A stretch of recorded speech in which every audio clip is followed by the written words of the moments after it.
onto these shocks right here.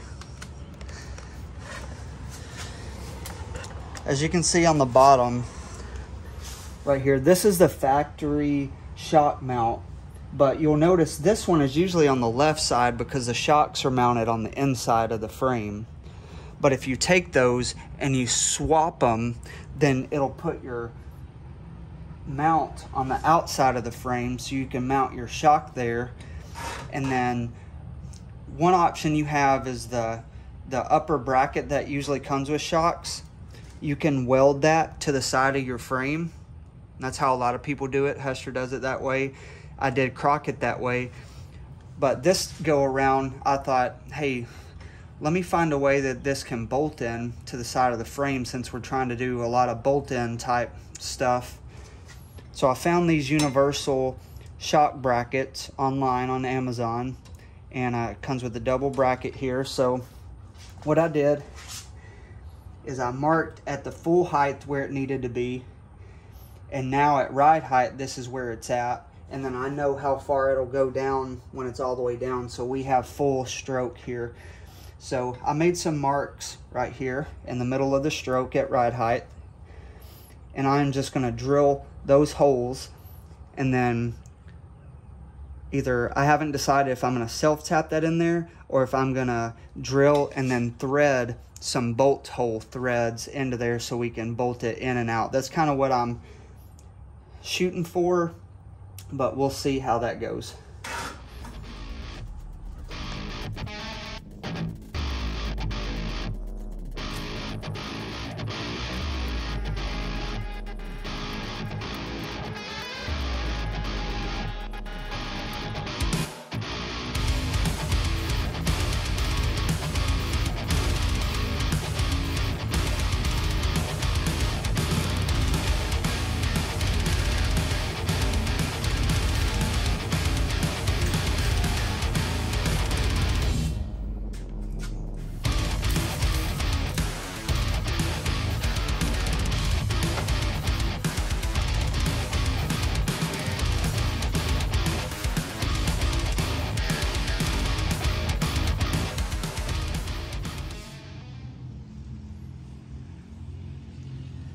So as you turn this, when you start to feel pressure, go ahead and turn it back, and then keep doing that back and forth, and that'll keep you from breaking off your tap, because that's how it cleans itself. Once you get into a bind and then you go back, it gets rid of all the stuff that you've cut into. So just take it slow.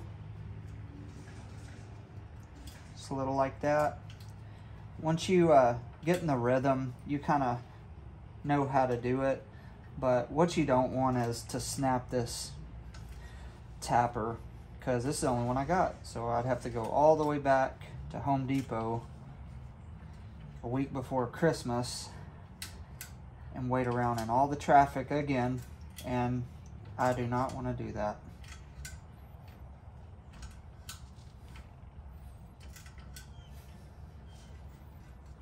Then you can start to feel when you got it. You'll feel it loose. You're good.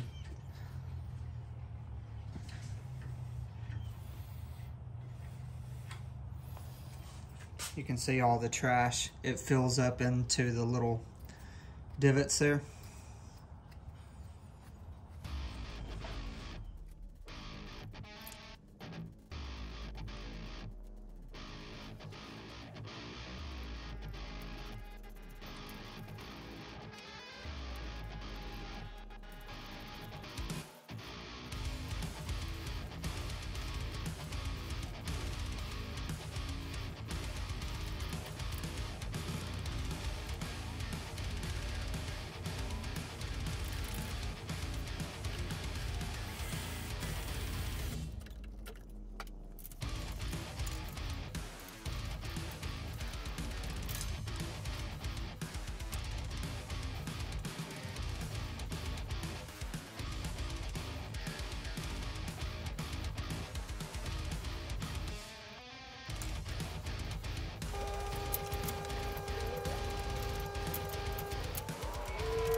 Works great. Up and down, no bind, smooth.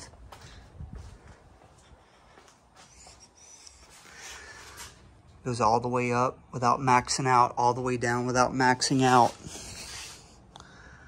You can see the line that I made right there. So it's almost all the way to the bottom, but not aired out. And then all the way up, it doesn't max out the shock. So in ride height, it will be perfectly in the middle of that shock. So really happy how that turned out.